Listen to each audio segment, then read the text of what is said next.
nessa manhã, Senhor, nós nos voltamos a Ti. Senhor, nós queremos ouvir a Tua voz. Senhor, nós sabemos que o Senhor está conosco. Senhor, por isso fala ao nosso coração, Senhor. Senhor, nós queremos abrir ele totalmente a Ti. Senhor, por isso nos limpa dos nossos pecados, Senhor, das nossas falhas. Senhor, tira toda e qualquer distração. Senhor, nós queremos estar voltados a Ti, Senhor. Senhor, toca o nosso coração, fala a nós. Senhor, entregamos a nossa reunião nas Tuas mãos, Senhor. Senhor Jesus, amém. Oh, Senhor Jesus, amém. Senhor Jesus, amém. Amém, irmãos. Amém. Deixa eu pegar minha cola aqui. Amém. Bem, nessa semana a gente vai ver a semana 3 do livro O Deus Presente que se Oculta. Esse é um livro, irmãos, não sei a experiência dos irmãos, mas é um livro que me tocou muito fortemente, porque mostra que Deus tem um propósito. O propósito de Deus é da eternidade passada, é do tempo de Ruth, é do tempo de Esther e é de hoje também. E lendo essa semana, irmãos, eu preciso confessar para os irmãos que eu sou uma pessoa muito curiosa, sabe? Eu não consigo parar, minha esposa sabe disso. Quando eu começo uma coisa, eu começo a ler alguma coisa, eu tenho que ler até o final. Esses dias, às vezes, eu começo a assistir alguma coisa e eu assisto até o final. Esses dias eu até estava me lembrando, ano passado, eu peguei assistindo, eu começo a assistir um jogo, não importa o que seja, eu assisto até o final. Assisti ano passado, 15 de Piracicaba contra Inter de Limeira. Estava passando, eu parei, eu fiquei até o final, porque eu preciso ver até o final. Eu sou uma pessoa que é curioso, com um pouco de teimoso ao mesmo tempo. Então, eu não aguentei, irmãos, eu tive que ler de novo a semana 4, aquilo que a gente viu na semana passada, a história de Esther toda. Eu li de novo durante essa semana, e quando a gente coloca as duas, esses últimos capítulos do livro, a gente vê a história de Esther como um todo, irmãos. Isso foi de grande ajuda para mim. Então, eu queria compartilhar para os irmãos com esse enfoque. Vou falar um pouquinho de novo sobre a história de Esther para os irmãos, e depois eu entro um pouquinho mais a fundo nessa questão dos capítulos 4 e 5 da semana 3. Combinado? Amém. A história de Esther, irmãos, para situar os irmãos, ela acontece mais ou menos em 500 a.C. O livro de Esther pode estar aí na Bíblia dos irmãos do Antigo Testamento, mais ou menos ali para metade, um pouco antes da metade. Mas na cronologia como um todo, o livro de Esther é um dos últimos da história. Ele está ali perto da volta do Senhor. Deus fica 400 anos em silêncio ali antes de entrar João Batista e o Senhor Jesus. Então, até ali 400 a.C., ele está em 500, ela está quase no finalzinho. E o que aconteceu nessa época? Essa época que o povo de Israel estava no exílio. Então, se os irmãos lembrarem, o rei Joaquim, quando o rei Joaquim era rei de Judá, ele foi invadido pelo Império Babilônico, e o Império Babilônico levou cativo boa parte do povo. Então, o povo de Israel, ele era cativo, ele era escravo de um outro povo. Mas não estando tão bem a situação, o Senhor permitiu ficar pior. O que acontece? O Império Medo-Persa invade o Império Babilônico e toma, ou seja, agora o povo que era só escravo dos babilônios, ele é escravo de um povo que é escravo. A situação deles ali não era das melhores. E é nesse ínterim, é nesse pano de fundo que se insere a história de Esther. A gente vê que a partir do momento que o Império Babilônico é dominado pelo Império Medo-Persa, Deus levanta, mesmo entre os reis do Império Medo-Persa, a oportunidade do povo voltar para Israel e começar a edificar novamente a cidade. Então ele libera o povo. Então é nessa época que nós vamos ver Esdras, é nessa época que nós vamos ver Neemias, e é nessa época que nós vamos ver Esther. É um tempo de restauração. Só que o povo foi visto, a gente às vezes tende a pensar que foi tudo de uma vez. Então o povo, quando foi levado para a Babilônia, foi tudo de uma vez, e quando voltou do exílio, foi tudo de uma vez. Também não, foi em tomadas. Foram 3 invasões da Babilônia para tirar o povo, e depois foram voltando aos poucos. Então Esdras está antes de Esther, ele já levou uma parte do povo. Quando Esther aparece, ela já está ali numa situação que boa parte dos judeus já foi embora, já está de volta retificando o templo. E quem é Esther? Esther era uma menina órfã, que saiu, na época da primeira invasão dos babilônios, ela saiu junto com o Mordecai, que era o parente dela. E Mordecai criou Esther como se fosse sua filha. Então, não sei como é que está escrito na sua Bíblia. Eu posso estar falando, irmãos, esse livro de Esther é engraçado. Cada um você tem uma tradução diferente da Bíblia, você vai ter nomes diferentes. Esther é Hadassah, Mordecai é Mardoqueu, são as mesmas pessoas, tá bom? Xerxes é Assuero, é o mesmo rei. Eu vou usar os nomes que estão aqui na Almeida atualizada para facilitar. Mas Mordecai cria Esther. E os irmãos já conhecem a história. O que acontece? O rei ali, Xerxes, o grande, o império dele era gigantesco, era o maior império da época.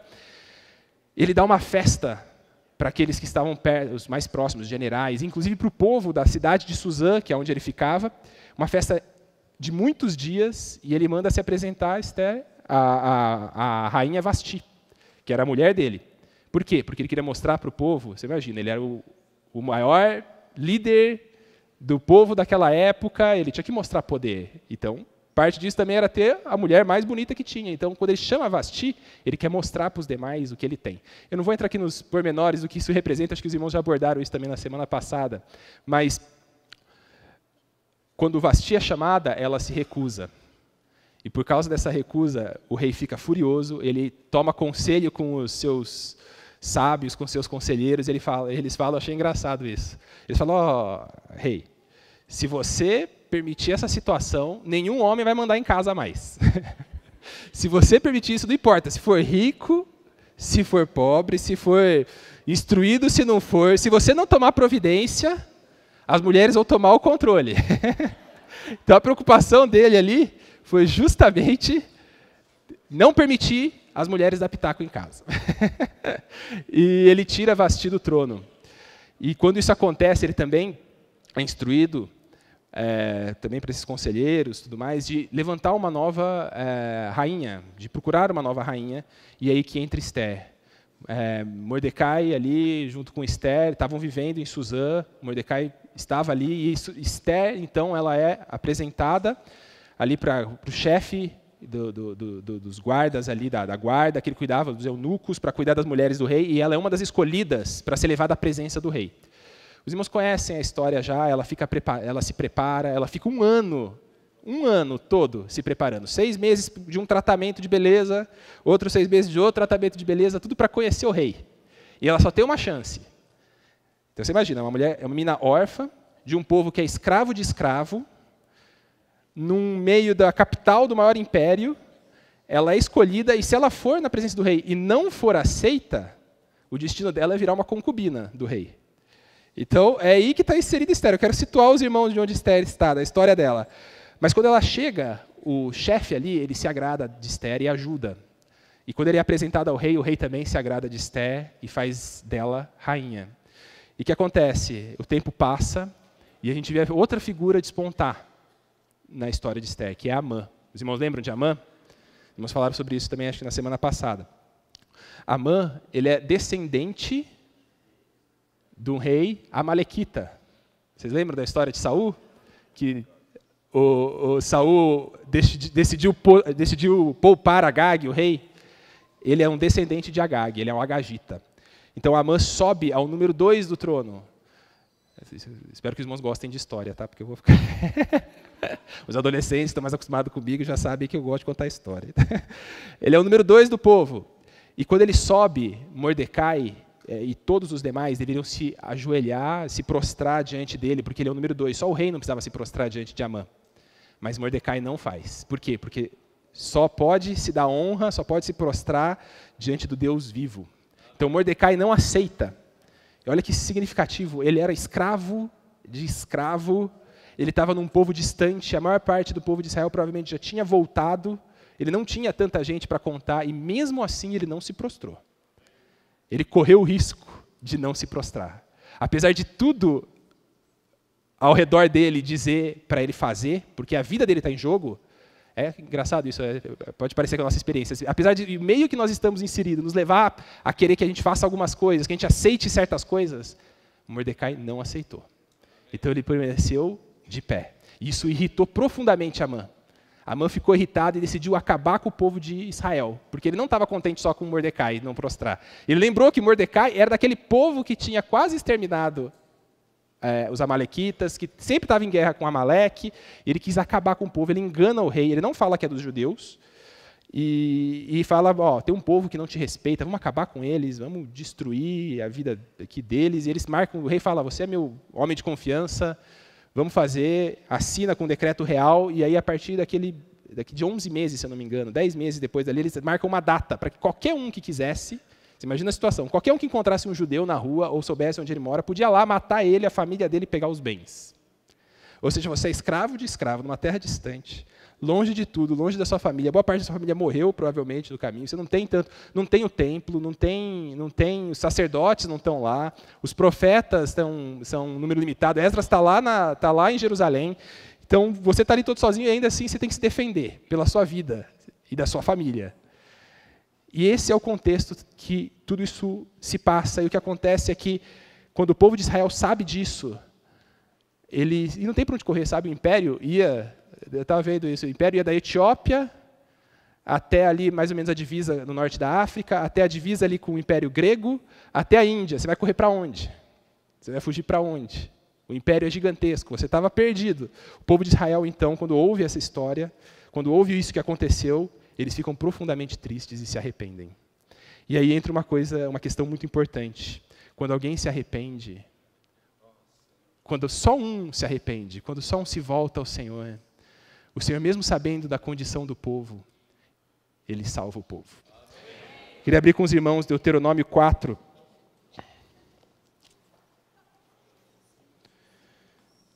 O versículo 27 fala sobre essa profecia do tempo que eles viviam. E ele fala: o Senhor os espalhará entre os povos, e restarão apenas alguns de vocês entre as gentes, onde o Senhor os levará. Lá vocês servirão a deuses que são obra de mãos humanas, madeira e pedra, que não veem, nem ouvem, nem comem, nem cheiram.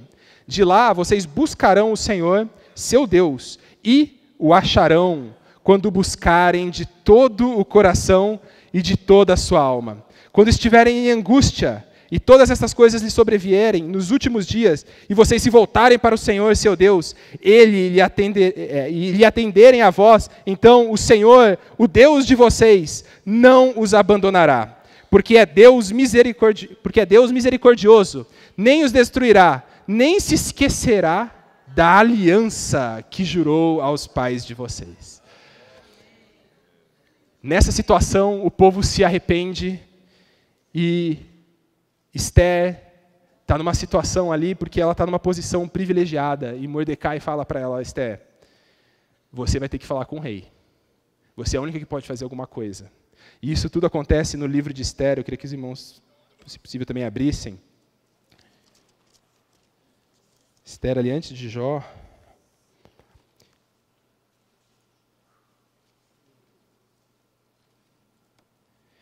Esther 4, aí quando Mordecai transmite essa notícia para Esther, Esther fala: mas se eu for na presença do rei, sem ser convidada, o meu destino é a morte. Porque ou ele vai me receber, ou se ele não me receber, a lei medo-persa diz que eu preciso morrer. E nós temos que lembrar, irmãos, que esse é um homem que destituiu a sua última esposa, que matava... a história, os achados e tudo mais sobre Xerxes mostra que ele era um rei um tanto quanto sanguinário, ele matava pessoas que o traíam, era um rei um pouco impaciente, e ela tinha que se achegar à presença dele e falar: ó, quero que você livre meu povo. Então, olha a situação que ela está. Então, ela fala, aí é que acontece, depois disso, ela transmite de novo a mensagem para Mordecai e fala: não pense, aí Mordecai fala para ela: não pense que por estar no palácio real, no versículo 13, se vocês quiserem acompanhar, não pense que, por estar no palácio real, você será a única entre todos os judeus que conseguirá escapar. Porque se você ficar calada agora, de outro lugar virá socorro e livramento para os judeus. Mas você e a casa de seu pai perecerão. Mas quem sabe se não foi para uma conjuntura como esta que você foi elevada à condição de rainha. E aí que Esther fala com muita sabedoria, ela fala: fala para Mordecai: vá e reúna todos os judeus que estiverem em Suzã e jejuem por mim. Não comam nem bebam nada durante 3 dias, nem de noite nem de dia. Eu e minhas servas também jejuaremos. Depois irei falar com o rei, e ainda que seja contra a lei e eu tiver que morrer, morrerei. Esse era o coração de Esther, irmãos. Esther tomou posição. Ela escolheu um lado. E ela não escolheu o lado da sua própria vida, mas ela escolheu o que estava no coração de Deus, que é o povo de Deus. E quando ela faz isso, ela planeja, ela chega na presença do rei, Deus dá sabedoria ali para ela, O rei a acolhe na sua presença e pede para ela o que você quiser. Ele, inclusive, fala, se você quiser metade do meu reino, eu te dou. Ele fala, só não quero nada, eu só quero, com muita sabedoria, ela pede para ter um banquete entre o rei, ela e Amã. E aí, quando eles chegam lá, ela pede um outro banquete. A mulher, sabe, ela deixou um suspense. Ela pede um outro banquete. Só que, neste episódio, de novo, Amã topa com Mordecai, porque Mordecai vivia na frente do templo, vivia na frente do palácio. E quando ele topa ali com ele de novo, ele não se prostra, ele fica irado. E aí, junto com seus amigos, ele planeja e ele escolhe fazer uma forca. Não sei se os irmãos separaram, mas é uma forca de 20 metros. 20 metros. Eu acho que é um tanto quanto exagerado. Né? O que mostra o tamanho da raiva e do ódio e da ira que ele tinha contra o povo de Israel, contra o povo de Deus. Não bastava só matar Mordecai, ele queria dar um exemplo. Ele queria que todo mundo que olhasse para aquele negócio, olhasse para aquela forca e visse Mordecai lá, lembrasse de que o povo de Deus não é bem-vindo naquele lugar e que o destino deles é a morte. Então ele prepara essa forca e volta no outro dia. Só que nessa noite que ele estava formulando e construindo a forca, o rei não conseguia dormir. O rei Xerxes, Assuero, não conseguia dormir. E ele chama os seus sábios, seus conselheiros, e pede para que eles leiam as coisas que aconteceram. E ele se lembra de que pouco tempo atrás, quando Esther tinha subido ao trono, Mordecai avisou Esther, que avisou o rei, sobre um cenário para tentar matar o rei. E por causa desse aviso de Mordecai, ele foi atrás da história, descobriu que era verdade e puniu, as pessoas, não morreu. E ele fica muito grato, ele fala, o que foi feito para esse homem? E aí eles falam, não fizemos nada, então vamos honrar. E nesse período que ele pensa assim, vamos honrar esse homem, aparece Amã. Amã ia pedir o quê para o rei? A forca para Mordecai. Só que quando ele chega lá, o rei fala, Amã, o que eu faço para honrar um homem que o rei deseja honrar? Aí Amã, sou eu, né? Não pode ser mais ninguém, tem que ser eu, tem outra pessoa. Ele, fui convidado para 2 banquetes com a rainha e com o rei, sou o número 2. Aí ele prepara um cenário, coloca no cavalo que o rei usa, com as roupas que o rei usa, coloca uma coroa, passa pela cidade, as principais praças, fala que é isso que o homem que honra, é isso que acontece com o homem que honra, que o rei deseja honrar. E aí ele fala assim, tá bom, então, vamos fazer isso, faça com Mordecai. Olha que história, irmãos. E aí Mordecai é levado pela cidade, montado, e quem tem que falar é quem? Amã. Amã que tem que gritar, este é Mordecai, e isto é o que acontece com o homem que o rei deseja honrar. E quando ele volta, ele fica desesperado, ele fica triste. E é engraçado que ele chega lá e os amigos dele falaram o seguinte para ele, eu acho interessante esses aspectos, esses detalhes da história. A mulher dele fala para ele o seguinte, você está lutando contra o povo judeu, você não tem como ganhar. Você não tem como ganhar. E aí ele fica ainda assim muito triste e vai lá no outro dia no banquete. E no banquete, Esther se revela. Esther, até aquele momento, olha só que engraçado, o Assuero, Amã, tinha pedido a condenação do povo sem dizer que era o povo judeu. E Esther conseguiu a liberação do povo também sem dizer, falou que era judia. Ela falou, o meu povo está sendo perseguido, eu vou ser morta, meu povo vai ser morto. Rei, faça alguma coisa. E aí o rei, quando olha aquela situação, fala, quem fez isso? Quem fez essa tamanha atrocidade com você? E ele fala, este homem, Amã. E aí o rei fica furioso. O rei sai dali para pensar, ele vai para os jardins, e quando ele volta, olha só as coisas como Deus faz. Quando ele volta, Amã, tentando suplicar por a sua vida, e ele provavelmente se debruçou ali sobre a rainha, pedindo misericórdia, ou ali sobre onde ela estava. E quando o rei entra naquele lugar e vê ele ali naquela situação, ele fala, não é possível. Esse homem está tentando violar a minha mulher na minha frente, na minha casa. Aí a ira dele se acende, ele fala com os homens dele, o que eu faço com o homem desse? Ele falou, seguinte, tem uma forca aí de 20 metros. E o que acontece? É usada a forca. Mas para quem? Para Amã. Amã foi enforcado.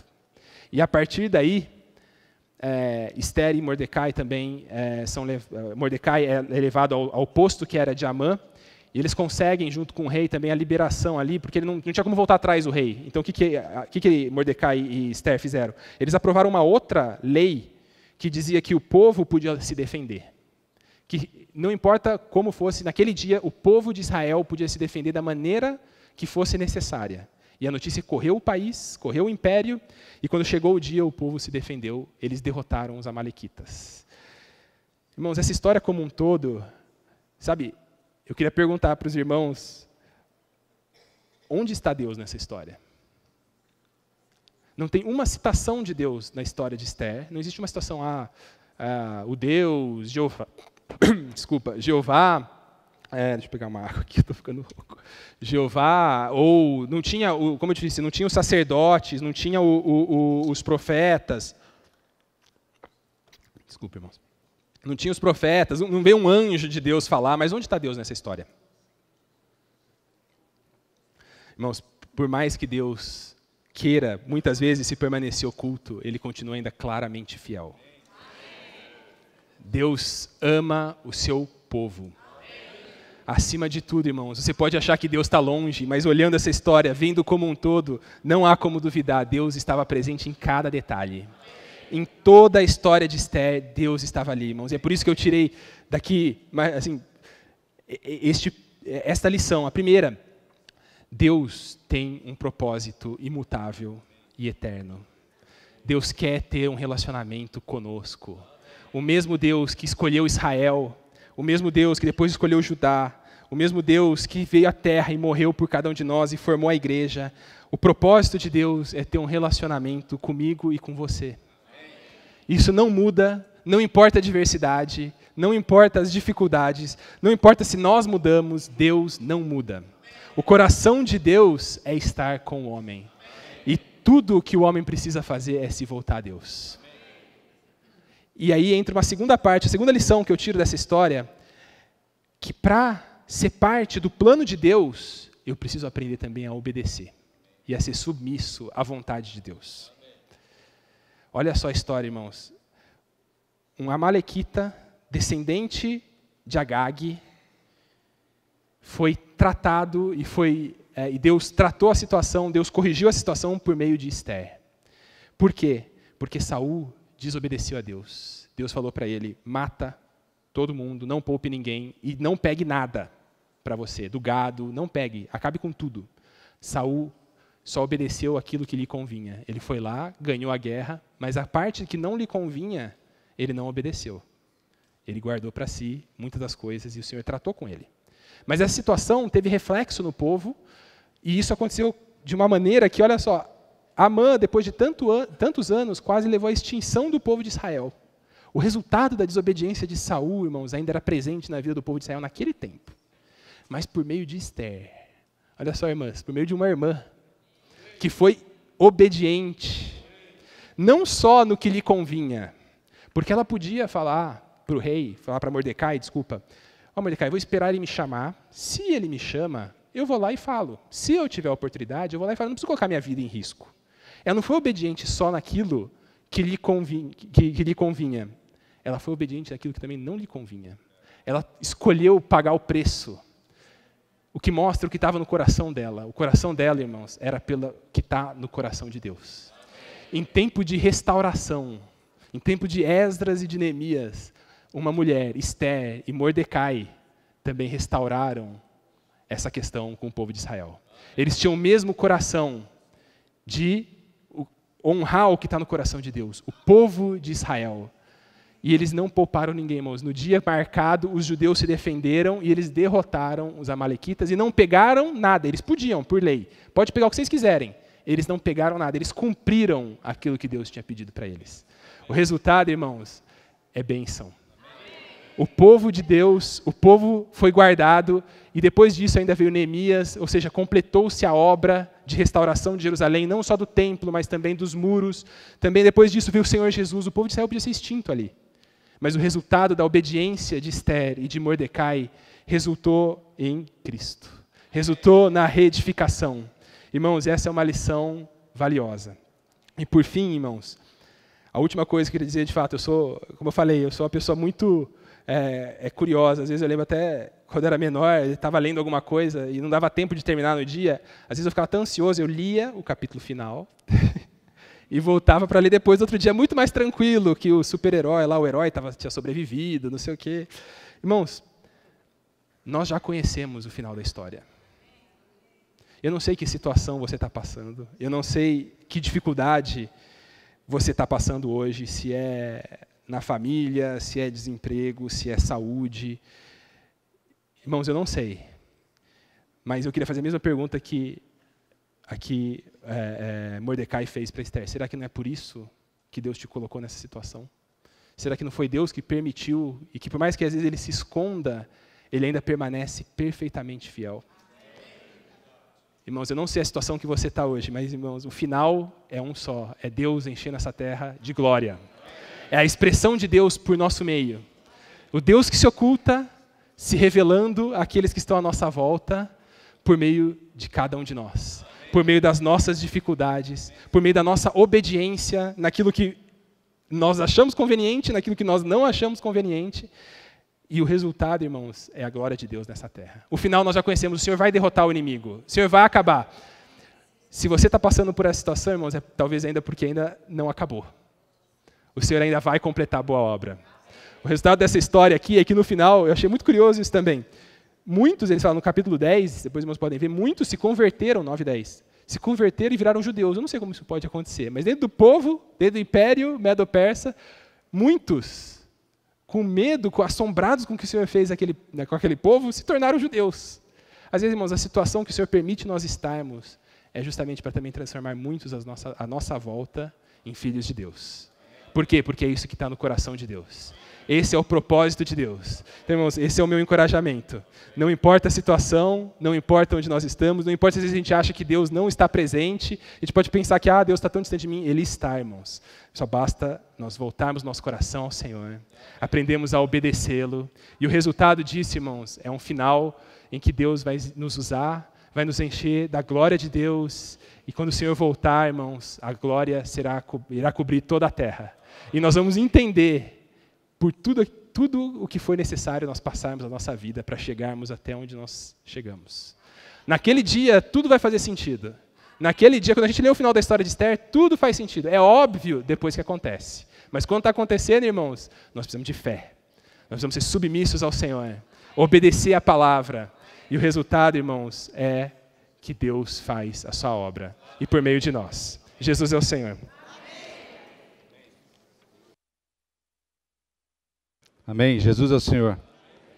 Que história linda, né, irmãos? Como é bom ver o Senhor usando um jovem falando aqui na frente, né? É pura misericórdia e amor do Senhor pelos jovens da vida da igreja, não é? Ontem eu estava lá em Sumaré, vim hoje de lá, está tendo um encontro de jovens, e o Esdras e o Miguel falaram exatamente isso, que o Senhor está chamando jovens para esse encargo também, né? E nós aqui também na vida da igreja estamos preparando jovens, né? Não que a gente esteja velho, né? Mais maduros, mas o Senhor quer usar os jovens também na condução das reuniões, nos hinos, e a gente tem tido muita experiência rica aqui. E essa história de Esther, de Neemias, e essa é maravilhosa. Espero que os irmãos tenham desfrutado desse livro, irmãos. A gente tem falado bastante aqui sobre palavras proféticas. Se você não desfrutar, você fica fora da palavra profética. É difícil se acompanhar. Então é importantíssimo que os irmãos leiam essa palavra, que é muito rica. E toda essa história que o Daniel falou, desfrutou tão ricamente aqui para nós, é porque Deus tem um propósito. Esse propósito é um propósito imutável. E qual o propósito imutável, irmãos? Nós estamos nesse propósito ou não? Vamos abrir Gênesis 1, 26 e 28. Gênesis, eu vou apurar um pouquinho, tá? E esse é um versículo bastante conhecido dos irmãos.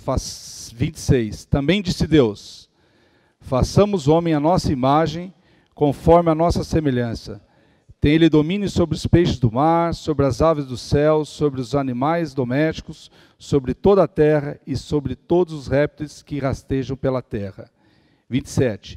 Criou Deus, pois, o homem à sua imagem, a imagem de Deus o criou. Homem e mulher os criou.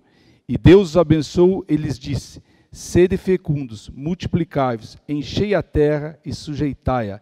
Dominai sobre os peixes do mar, sobre as aves dos céus, sobre todo animal que rasteja pela terra. Abram também em Efésios 1, o versículo 4 e 6. Efésios 1, 4 e 6. Foi mencionado aqui hoje na reunião também. Assim como nos escolheu nele antes da fundação do mundo, para sermos santos e irrepreensíveis perante ele e em amor, nos predestinou para ele, para a filiação de filhos, por meio de Jesus Cristo, segundo o beneplácito de sua vontade, para louvor da glória de sua graça, que ele nos concedeu gratuitamente no amado. Você tem dúvida do propósito de Deus? Você tem dúvida de por que você está aqui na reunião hoje? Por quê, irmãos? Porque o Senhor precisa te usar. O Senhor precisa de um grupo de pessoas que o expressa aqui na terra. O Senhor simplesmente, com o poder dele, ele podia realizar tudo sozinho. Mas não, irmãos. Para realizar o plano de Deus, ele precisa do Vilmar e precisa de vocês. Ele precisa de um grupo de irmãos. Infelizmente, irmãos, o Daniel relatou aqui, boa parte da história aqui do povo de Deus, mas a gente vê no decorrer da antiguidade, lá no povo de Israel, o quanto o povo se desviou do propósito de Deus. Se a gente ler aqui o capítulo 5, fala que Deus sempre quis estabelecer o seu reino aqui na terra. Principalmente na época dos patriarcas, começou lá atrás, mas não foi possível. Então Deus quer, mas não foi possível. Por quê? Ele cita por causa de 3 quedas da humanidade. A primeira queda, quem pode me ajudar aí? Qual foi a primeira queda? Adão e Eva. Foi uma queda ou não foi? Foi a queda, entrou o pecado no mundo. A segunda queda, Caim matou Abel. Olha, imagina o que que Deus deve ter se entristecido com o povo. Primeiro o pecado entrou no mundo, depois ele tinha esperança. Caim matou Abel. Depois, o terceiro que é citado aqui, os anjos se corromperam e tomaram as filhas dos homens, os anjos caídos. Olha de novo a tristeza de Deus. E depois, a Torre de Babel. O homem achou que não precisava mais de Deus. Constrói-se uma torre, eu não preciso mais de Deus. Tenho Nimrod, eu sou forte, estou bem equipado, sou corajoso, não preciso mais de Deus. Então, na verdade, o desejo de Deus sempre foi estabelecer o seu reino aqui na terra. Mas não foi possível, né, irmãos? Mas, graças a Deus por Abraão. E eu não vou falar de Abraão, que a gente falou bastante. O Pedro citou várias vezes Abraão aqui na conferência. Mas Deus levantou Abraão. E através de Abraão, ele multiplicou, certo? Deus encontrou Abraão e escolheu Abraão para multiplicar a sua descendência. Ele fez 2 promessas para Abraão. A primeira, vamos ler lá, Gênesis 22, 17.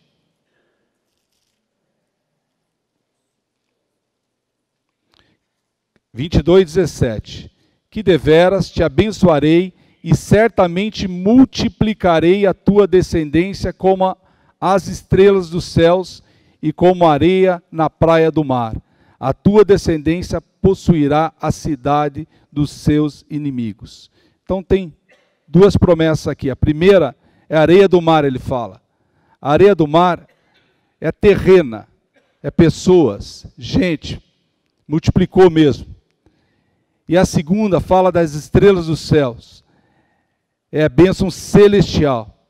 Então ele fala aqui, ó, areias da praia do mar, a tua descendência, e a tua descendência como as estrelas dos céus e como a areia da praia do mar. Somos nós, irmãos. Aqui na página 54 fala o seguinte, ó. Apesar disso,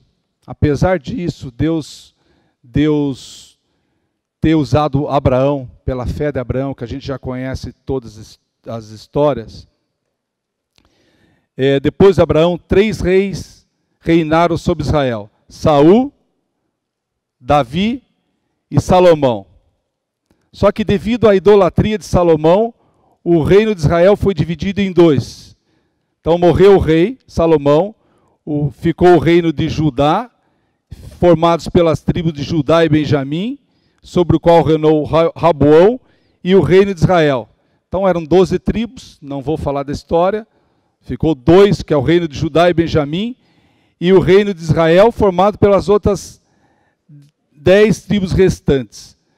Contudo, o Jeroboão, que era o rei que reinou sobre as 10 tribos, não atentou para as promessas de bênçãos para o seu reino, caso andasse nos caminhos de Deus, e cometeu o pecado de idolatria. Por que eu estou falando isso? Porque o Daniel falou que o povo foi para exílio, certo? Mas por quê? Por que Deus permitiu isso? Isso serve para nós, irmãos. Fiquem atentos. Porque muitas vezes o Senhor permite que a gente passe por situações. Olha o que aconteceu. O povo esqueceu de Deus. O povo cometeu o pecado da idolatria. Criou outros 2 centros de adoração em Israel. E colocou um bezerro de ouro em cada um deles. Mas esse é um povo escolhido por Deus. Anunciado as bênçãos, mas o povo esqueceu de Deus. Por temer que o povo, ao ir adorar a Deus em Jerusalém, se juntasse a Raboão, com isso o reino de Israel abandonou completamente a Deus. Então por que ele foi levado cativo? Porque ele abandonou completamente a Deus. Então você fica muitas vezes com dó do povo de Israel, é duro a gente ver todo o sofrimento do povo de Israel. Mas ele abandonou a Deus. Então 10 tribos foram levados cativos. Só ficou a tribo de Judá e Benjamim. As outras tribos foram cativas. Vamos abrir em 2 Reis. 2 Reis. Acha aí, 2 Reis. O 17. Eu não vou ler o capítulo 17. Eu gostaria que os irmãos lessem em casa.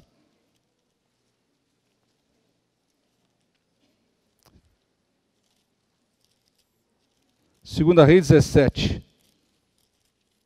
Só vou ler um versículo aí.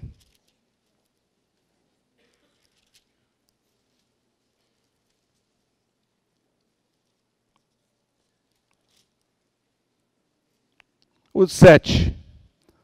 Olha o que aconteceu com o povo de Israel aqui. Tal sucedeu porque os filhos de Israel pecaram contra o Senhor, seu Deus, que os fizera subir da terra do Egito, debaixo da mão de Faraó, rei do Egito, e temeram a outros deuses. E o 18, pelo que o Senhor muito se indignou contra Israel e o afastou da sua presença. Perderam a presença do Senhor.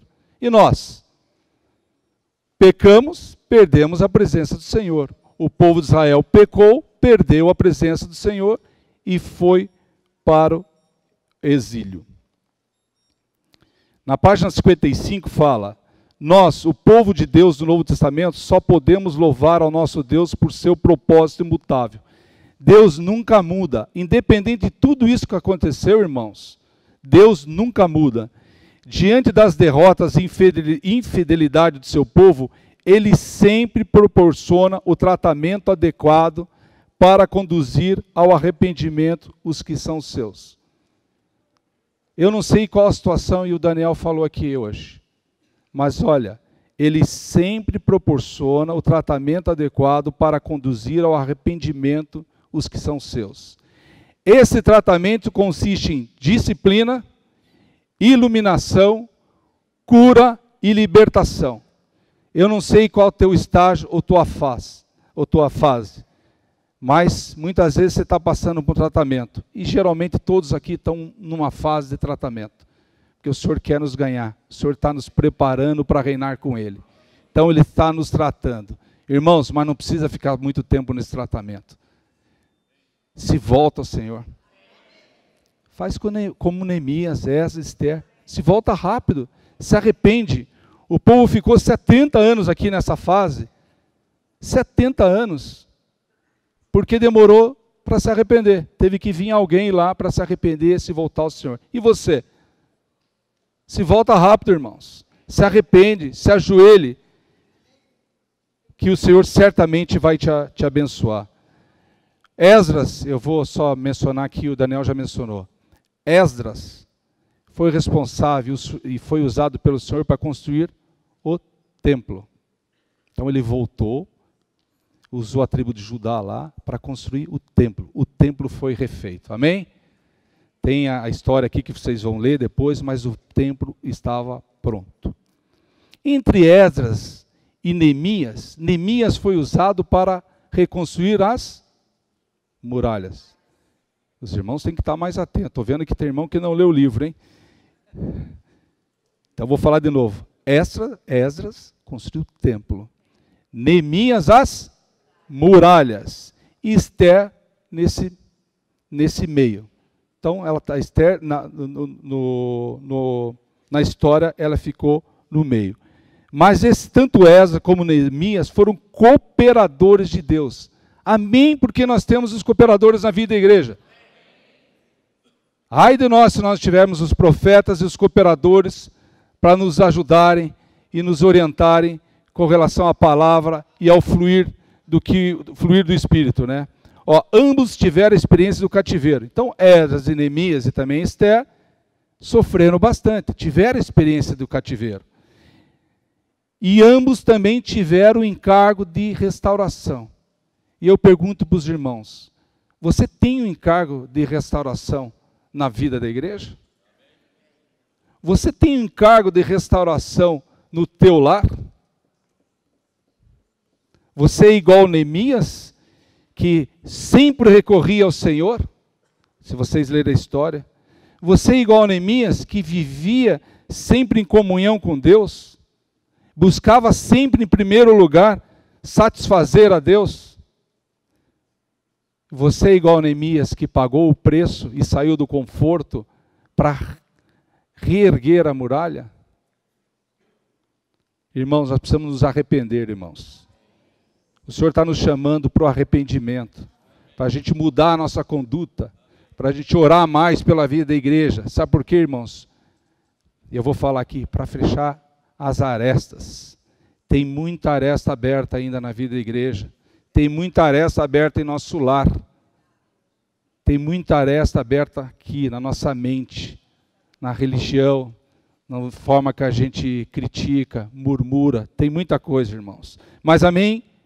Pela palavra profética, que faz com que a gente se volte ao Senhor. Eu vou pular aqui, mas vou falar de Neemias. Quando Neemias soube da desolação dos muros, ele se entristeceu demais. Então, eu falei que o templo estava reconstruído, amém, por Esdras, mas Neemias soube da desolação, da forma que estavam os muros. Veja, irmãos, a história aqui. Por que nós estamos dizendo essa história? O templo estava erguido. Estava lá o templo. Então, ele está falando para nós, o templo está erguido, nós cremos no Senhor Jesus, cremos ou não cremos? Cremos no Senhor Jesus. O templo está erguido. Mas se não tem um muro protegendo, toda hora chega alguém destruindo, tentando derrubar o templo. Por isso que Neemias se entristeceu. E ele teve o encargo de restaurá-lo, que fala aqui que ardeu em seu coração. Ele fez então uma oração muito especial a Deus. Mas primeiro ele se arrependeu dos seus pecados. Porém, não só dos seus, mas também dos pecados de todo o povo. Olha Neemias, olha o coração de Neemias. E nós cristãos, está falando para nós temos o mesmo sentimento de Neemias? A nossa situação não é muito diferente. Um dia nós somos despertados, saímos do cativeiro da religião e subimos para restaurar a casa de Deus, no lugar que Ele escolheu. Recebemos a revelação de que o templo representa a igreja e a arca representa a Cristo. Isso todos aqui receberam. A igreja precisa de Cristo e Cristo precisa da igreja para cumprir a vontade de Deus na terra. Isso é bem claro para nós. No entanto, quando sabemos que nossos irmãos têm sido desanimados pelos ataques dos inimigos, que entram e saem livremente, qual tem sido nossa atitude? Tem inimigo entrando na tua casa? Tem fresta na tua casa? No teu casamento? No teu lar? Qual tem sido a atitude? Tem fresta na vida da igreja? Quando pecamos, temos confessado os nossos pecados? Se é assim, é porque Deus não abençoa a igreja na qual nos reunimos. Olha o que o irmão está falando. Se você se arrepende, se você tem muralha, então por que Deus não está abençoando a igreja mais? É porque não é isso, irmão, porque a gente demora muito para se arrepender e ainda tem frestas nos muros, irmãos. Irmãos, precisamos ver o que Neemias viu, temos de nos arrepender pelos pecados do povo de Deus. Esse é o sentimento correto de quem coopera com Deus. Na igreja nós queremos seguir o Senhor, e para seguir o Senhor, precisamos negar a nossa vida da alma. Não tem jeito, irmãos. Se você não nega, você não serve o Senhor. Você fica na mente. Mas há muitos irmãos e irmãs que ainda consideram preciosa a sua vida da alma. Oh, Senhor Jesus. Eu estou na vida da igreja há 18 anos. Mas quando eu cheguei aqui, esse assunto de vida da alma já era bem mais forte. A gente falava até mais, né? Mas a gente ainda precisa negar a vida da alma. Acho que até o Senhor voltar, a gente vai ficar ouvindo isso. Isso é o cuidado. O irmão Dong falava muito isso, é o cuidado que o Senhor tem conosco, né? Então, ao vermos tal situação, precisamos orar todo dia pela igreja. Não é orar de vez em quando, orar todo dia, que o Senhor afaste o inimigo da vida da igreja, do nosso lar, do nosso casamento. Por isso que temos que dar graça pelo Neemias, que ele foi edificador. Neemias foi um homem muito útil nas mãos de Deus. Aqui fala na Bíblia, e a gente aqui está falando no livro, que não conseguiu ver nenhum erro na vida de Neemias. Ó Senhor Jesus, você pode falar isso? Eu estou tranquilo, não tem nenhum erro na minha vida. Senhor Jesus. Qual era o segredo? Já falei aqui. Ele sempre recorria ao Senhor. Tem solução para a tua vida e para a minha? Por esforço próprio? Não tem, irmãos, não adianta. Muitas vezes a gente acha que por nós mesmos nós vamos resolver as coisas. Por nós mesmos eu vou acertar a vida da minha família, por meu esforço eu vou acertar a minha vida financeira, por meu esforço eu vou acertar a minha vida com a minha esposa. Não tem jeito. Você é filho de Deus, você foi escolhido para expressar o Senhor. Você não consegue resolver a sua situação sozinho. E se você quer resolver sozinho, Deus simplesmente vai deixar, que nem Ele fez com o povo de Israel. Vai ser cativo, vai ficar preso ao mundo. Nós precisamos disso, irmãos? Não. Temos que fazer igual Neemias, buscar em primeiro lugar a satisfação de Deus. E o livro de Esther, irmãos? O Daniel já falou sobre o livro de Esther. Eu acabei não mencionando, mas as 10 tribos foram cativas, ficou só as 2 tribos, mas as 2 tribos, infelizmente, irmãos, também esqueceram de Deus. Também foram cativas, não teve jeito, foram para o cativeiro. Então, olha a tristeza do Senhor. A esperança era nas 12, ficou só 2, e foi embora as 2 também. Deixaram o pecado entrar, deixaram o inimigo penetrar nas muralhas e na vida deles. Mas amém pelo livro de Esther, né? Eu vou pular Esther aqui, que o André o Dani já falou bastante. Deixa eu pular aqui, porque senão não vai ter. Eu queria abrir com vocês Salmo 33, 12 a 18.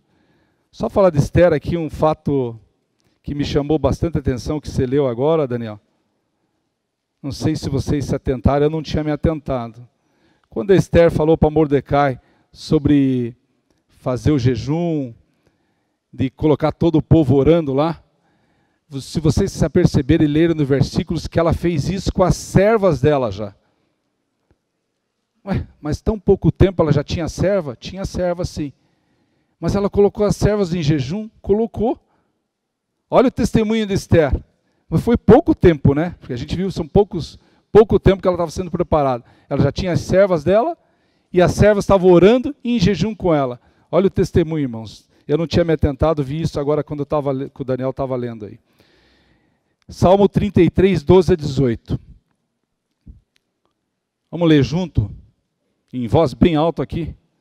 Feliz a nação cujo Deus é o Senhor, e o povo que ele escolheu para a sua herança.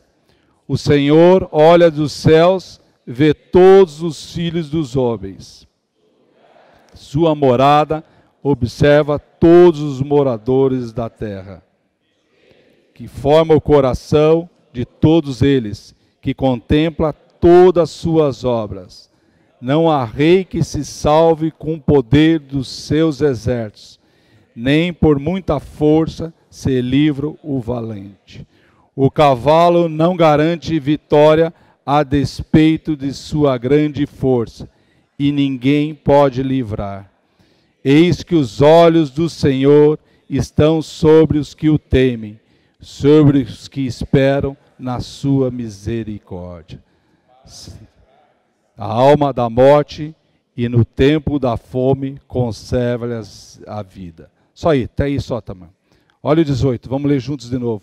Eis estão sobre os que o temem, sobre os que esperam na sua misericórdia. Você está gritando por socorro em algum momento da sua vida? Então, se espera na onde? No Senhor. O Senhor é um Deus misericordioso. O povo de Israel não quis esperar. Ele foi através de deuses e aconteceu tudo isso que a gente leu para vocês. Mas os olhos do Senhor estão sobre você. Se você o temer e se você esperar. Muitas vezes a gente não espera, nós não temos paciência. Eu tenho lá no banco uma equipe muito grande, já falei aqui, mais ou menos 500 e poucas pessoas que eu cuido. E boa parte deles são jovens muito novos. E o jovem não tem paciência hoje. Não os jovens da vida da igreja, né? E muitas vezes eu tenho que me controlar, que eles querem tudo assim.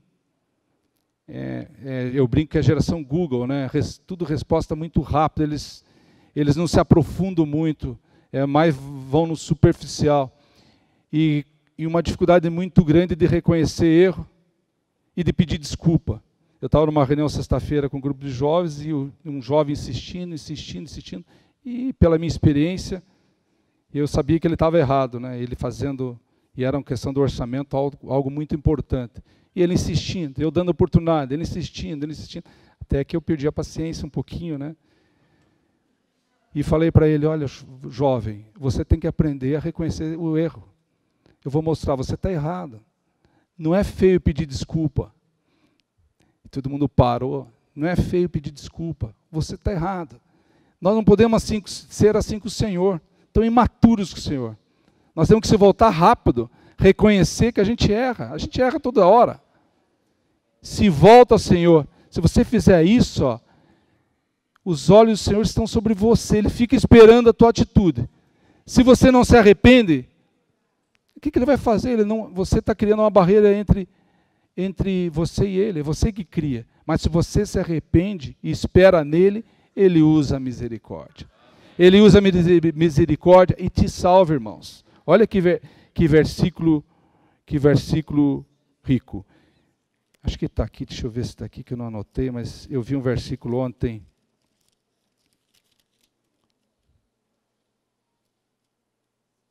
Ah, está aqui, ó. O desespero de Davi. Os irmãos leram lá na conferência hoje. Salmo 51, versículo... Eu não vou ler o capítulo 51, mas eu queria ler um versículo 18 só para vocês.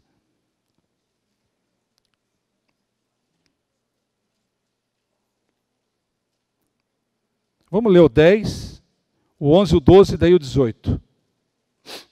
Qual que tem que ser o nosso coração diante de tudo isso que a gente tem ouvido, irmãos? Olha o que Davi, a oração de Davi aqui. Cria em mim, ó Deus, um coração puro e renova dentro de mim um espírito inabalável. Não me repulses da tua presença, nem me retires o teu Santo Espírito. Restitui-me a alegria da tua salvação e sustenta-me com um espírito voluntário. Amém. E o 18. Faze bem a Sião segundo a tua boa vontade. Edifica os muros de Jerusalém. Edifica, irmãos. Nós precisamos edificar os muros, fechar as arestas, um irmão orando por outro. Grupo familiar de cuidado mútuo, oração de homens, oração de mulheres, as reuniões, isso é edificar os muros, a gente vai se fechando, irmãos. Você não pode deixar a casa aberta, o muro quebrado. Olha que fala lá em Efésios, olha como que você tem que estar diante desse muro, irmãos. Efésios 6, eu não vou ler aqui, fala da armadura de Deus. A gente chega despreparado para defender nossa casa. A gente chega despreparado para defender nosso lar, nosso casamento. Você tem que estar com a armadura de Deus. Ontem a gente escutou isso lá. Senão o inimigo, ele sabe da tua fraqueza. Se você não tiver com a couraça bem fortalecido, vai penetrar alguma coisa nesse muro. Aqui fala dos dardos inflamados. Cabeça, couraça, você está resistente. Mas fala da espada também. Você tem que estar lutando contra o inimigo no muro, para não deixar o inimigo entrar. E dá-lhe espada em todo mundo. A Bíblia aqui, palavra. Então você tem que estar bem fortalecidos. Senão você é fraco. Muro fraco. Qualquer coisinha entra uma aresta, vem um dardo, te prejudica. Você não vai para a reunião, fica bravo com o irmão. Não é isso, irmãos? E aqui fala em Efésios, com toda oração e súplica. Então, bem revestido, armado, cheio de palavra, e com toda oração e súplica, nós precisamos defender esse nosso muro. Senão, vem. Eu falei terça-feira para os irmãos, terça-feira passada, os irmãos novos lá que a gente tem no grupo de irmãos, que são meninos, né? Eles estão começando, mas a gente fica ansioso, né? Para eles crescerem. Porque toda hora vem dado inflamado. Você é muito menino, vem dado inflamado, você ainda está no leitinho, você tem que passar dessa fase. Mas Vilmar, como que eu passo essa fase? Olha quanta palavra profética. Você muitas vezes não lê o livro, irmãos. Você não lê o alimento diário e quer estar fortalecido, quer estar com a couraça ali forte. Não consegue, irmãos. Deus é misericordioso, mas é muito difícil, irmão, que só vem aqui domingo de manhã, que ele esteja totalmente revestido com a armadura de Deus. Tenha misericórdia do Senhor. Eu não estou julgando ninguém aqui, irmãos. Mas é difícil, sabe por quê? A gente viu vários hinos. É dia a dia, passo a passo. Você tem que ir se alimentando para ficar forte, para poder defender. Senão, como que você vai lidar com o inimigo? Vocês já viram como o inimigo está hoje em dia? Eu nunca vi nada desse jeito. As ideologias que estão entrando, o próprio feminismo. O testemunho do Lucas hoje no grupo de oração aqui, você fala que é cristão lá no banco, é difícil, irmãos. É difícil. Eu tenho uma Bíblia em cima da minha mesa, mas é raríssimo alguém, não desconheço alguém que tem uma Bíblia, eu já deixo lá, pessoal, está aqui a Bíblia, para testemunhar que eu sou cristão lá. Mas é muito difícil, porque eles estão impondo certas coisas. Mas nós vamos ficar com medo? Vamos ficar com medo ou vamos lutar? É a igreja que tem que fazer a expressão. Nós não podemos nos intimidar. Eu entro no banco todo dia, Senhor, eu não posso me intimidar. Eu sou o teu filho. Eu tenho a força. O Esdras falou ontem que é o seguinte, Miguel.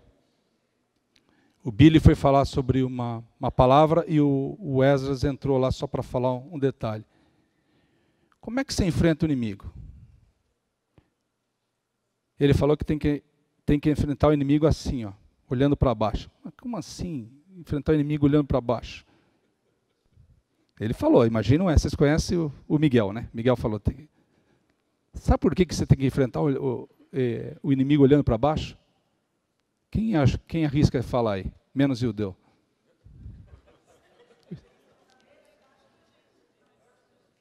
Fala mais alto. Você não, o Senhor Jesus não está sentado à direita do Pai? E você não está com o Senhor Jesus? E o inimigo está onde? Nos ares. Ele está lá não? Você está acima ou está abaixo dele? Então você pode olhar o inimigo para baixo. E falou na mensagem que esse inimigo, o Billy usou os termos jurídicos dele, que meu filho é advogado, já está condenado. Ele vai ser pisado por você, irmão, pela igreja. Por isso que a gente não tem que temer esse inimigo, e invocar o Senhor e ficar acima do inimigo. E olhar o inimigo por baixo. Bem revestido, esse inimigo por baixo, mas não tem arestas que o inimigo penetre. Eu desafio os irmãos, no seu lar, na sua vida, fique de olho nas arestas, irmãos. No que entra na tua casa, qual a literatura, jovens, qual a música, qual o programa que você assiste, coisas pequenas, como tem sido o teu dia a dia, WhatsApp, o que penetra na tua mente através do WhatsApp? Irmãos, vou fazer um testemunho. Imagine a quantidade, eu tenho todos esses funcionários, quantidade de clientes, eu atendo o Brasil inteiro e tal. E meu WhatsApp, eu não recebo uma mensagem mais de indevida, que eu estou falando, principalmente de pornografia, essas coisas. Não recebo há muito, muito tempo. Porque quem se arriscou a mandar, eu devolvi um versículo. Nunca mais. Você mata, irmãos. Blinda teu WhatsApp. Blinda. Porque você clicou em cima,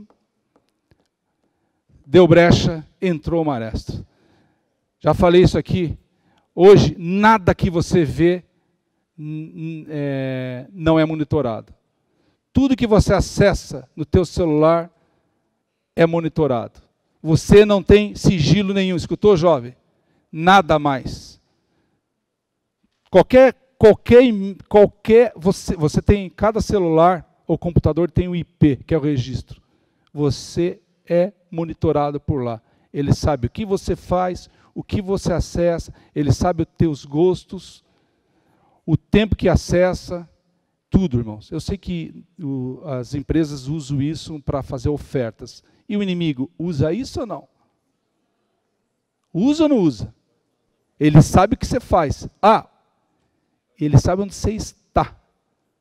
Amém? Porque o inimigo agora sabe através do teu IP que você está onde? Aqui, irmãos. Ele sabe que você está aqui nesse ponto. Vai aparecer lá, ele vai saber o seguinte: e o Vilmar está lá na Corifeu, papapá. Lá não vão bombardear, lá é mais difícil. Lá o muro é mais fechado, tal. Tem muito irmão lá, tem muito guerreiro lá. Tem muito guerreiro lá e os irmãos estão todos armados. E tem o Ideu que é bravo lá, então tá bem blindado. Para encerrar, irmãos, eu queria ler a página 61 para vocês, um trecho. Que eu tô adiantado aqui, ó. O Senhor fortalece os restauradores da sua casa. Olha que legal, irmãos. Se você é restaurador da casa dele, ele vai te fortalecer, como fortaleceu Neemias e Esdras. Ao lermos a história do povo de Israel, desde a sua volta do cativeiro até o término da restauração do templo, da cidade e dos muros, percebemos o cuidado de Deus por eles. Eles passaram por vergonha, sofrimentos, necessidades, mas o Senhor sempre esteve com eles. Apesar de não verem Deus, Ele estava presente no meio deles. Hoje, nós que temos a vida de Deus em nosso espírito, além de sermos o seu povo, somos também seus filhos. Irmãos, a gente tem que se alegrar muito com Ele, com isso. Nós temos o Espírito, temos o próprio Senhor dentro de nós. Muito mais, então, o Deus que se oculta está cuidando de nós. Muito mais, irmãos. Ao olhar para trás, vemos todo o caminho que percorremos até chegar ao único lugar que Deus escolheu. E constatamos que todas as circunstâncias pelas quais passamos, todas as pessoas e dificuldades com as quais nos deparamos, enfim, tudo tem estado sob o controle de Deus que se oculta. A tua vida está sob o controle de Deus que se oculta. Mas, Vilmar, de vez em quando eu estou em desespero, eu não sinto isso. Está lá, irmãos. Esse Deus que se oculta está lá. Creia, você tem esse Deus, você creu no Senhor. Mas, muitas vezes, Ele permite que eu e vocês passemos por tal situação. Sabe por quê, irmãos? Senão a gente não é tratado. Né? A gente precisa passar por isso para crescer em vida, para um dia Ele usar a gente. Ele mesmo ocultamente fez e continua fazendo uma obra de restauração em nós, nas mais diferentes e inesperadas situações, as quais Ele soberanamente tem preparado. Tal obra divina visa fazer de nós verdadeiros e úteis restauradores da sua casa. Você não pode ser um cristão que fica olhando os outros restaurarem o muro. Você tem que carregar tijolo. Tem que carregar pedra junto. Aí tem que servir junto com os irmãos. Senão você vai ficar só olhando. O irmão que ficar olhando, tem problema. Vai ficar 1000 anos sendo tratado. Você quer ficar 1000 anos sendo tratado ou prefere carregar pedra agora? Colocar as pedras fechando os buracos. Eu prefiro colocar as pedras agora. E para colocar as pedras agora, eu preciso negar a vida da alma, estar nas reuniões, procurando o Senhor, certo? E só vou dar uma pincelada rápida, senão... O livro, só o capítulo 6 aqui, o Daniel falou sobre o rei Assuero. O rei Assuero é para a gente ter... Por que está ali na Bíblia? Nada que está na Bíblia a gente não é para o nosso proveito. O rei Assuero era extremamente arrogante, só pensava nele mesmo, só pensava no poder, queria dominar tudo. Não era assim, rei Assuero? Serve para nós. Nós temos que tomar cuidado desse. É um rei que não queria nem saber de Deus, tinha uma vida totalmente dependente de Deus. Vaidoso, toda a vida vaidoso, gostava de fazer jantares, mostrar o poder dele e não dependia de Deus. E a rainha Vasti? A rainha Vasti também queria fazer festa, mostrar toda a sua beleza, mas ela teve um problema também, que o irmão relata aqui, o irmão Dong relata aqui. Ela não honrou o seu marido. O marido chamou, ela, não vou. Né? Daniel falou, eu não vou. Então, na época, isso era muito cruel. Hoje, essa mulher falou, não vou, eu lá em casa que mando. A Lia vai. É que a Lia não está aqui hoje, né? Ela está cuidando do nosso neto que nasceu lá em Uberaba. Mas aqui no testemunho que fala sobre submissão. O rei Assuero não era submisso a Deus. E a rainha Vasti não era submissa ao rei Assuero. Então ela também errou. Ela se preocupou só com a sua beleza, mas não era submissa ao rei. E qual é o padrão de Deus? Para a gente dar só uma pincelada. O padrão de Deus não pode haver orgulho, nem do homem, nem da mulher. Olha o que fala, o orgulho e a rebelião são próprios do velho homem. Essa palavra aqui, irmãos, eu gostaria que vocês lessem a página 70, 71, mas com temor e tremor. Fala bastante das irmãs aqui. O Daniel falou que as irmãs na história da Bíblia foram muito usadas. Olha a rainha Esther, olha como foi usada. Mas fala sobre o posicionamento das irmãs na vida da igreja. Qual que é o posicionamento? O irmão Dong dá um relato rápido sobre o posicionamento das irmãs. Sobre o posicionamento das irmãs em submissão ao marido. Você falar isso é muito difícil hoje. Mas o marido encabeçado por Cristo. Fala aqui que as irmãs têm que empurrar o marido para ser encabeçado por Cristo. E se submeter ao encabeçamento do marido. Cristo, o homem e a mulher é o que fala aqui. Se isso acontecer, irmãos, aqui fala que a submissão é abençoada. É provável que ainda existe em muitos cristãos um conceito negativo sobre a palavra submissão. Nossa, você fala submissão hoje, tanto para os homens como para as mulheres, é algo terrível, né? Como submissão está em oposição à autoridade, pensa-se que só os desprezíveis, os que não têm condições de ter autoridade, é que devem ser submissos. Eu tenho que me submeter a meus chefes lá no banco. Eu vou dizer para vocês que não é simples assim. Muitas vezes é muito difícil, né? Muitas vezes vem um comando que você não concorda, você hoje tem mais liberdade de questionar, mas é muito difícil. É muito difícil. Mas a Bíblia fala que você tem que se submeter mesmo à autoridade humana. A gente sofre muito, volta-se ao Senhor, mas a gente tem que submeter.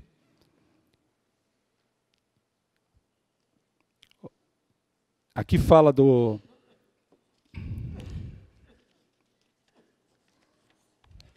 Virou a folha aqui, deixa eu voltar. Então, fala sobre a submissão. E aqui fala para as irmãs, todas as irmãs precisam conhecer a sua posição conforme a determinação de Deus. E não é que é inferior, irmãos. As irmãs são muito preciosas para o Senhor. Mas as irmãs têm que orar mais pelos seus maridos. Empurrar seus maridos para as reuniões. Se ajoelhar pelos seus maridos. Os seus maridos serem autoridades em Cristo no lar. Eu brinco com a Lia falou, você tem que ser a minha autoridade sim, em Cristo. Daí flui normal. Cristo, a cabeça, os homens, autoridades em Cristo, e depois vem as mulheres. E Cristo tem a cabeça o próprio Deus. Então Deus, Cristo, o homem e a mulher. E é importante, irmãos, só para encerrar, sobre sujeitarmos uns aos outros. Então, se você submeter, é você sujeitar uns aos outros. Sujeitar autoridades aqui na vida da igreja também. Aos irmãos que estão na nossa frente, aos irmãos profetas que estão na nossa frente. Temos essa missão. E a rainha Esther, ela foi um grande testemunho disso sobre submissão.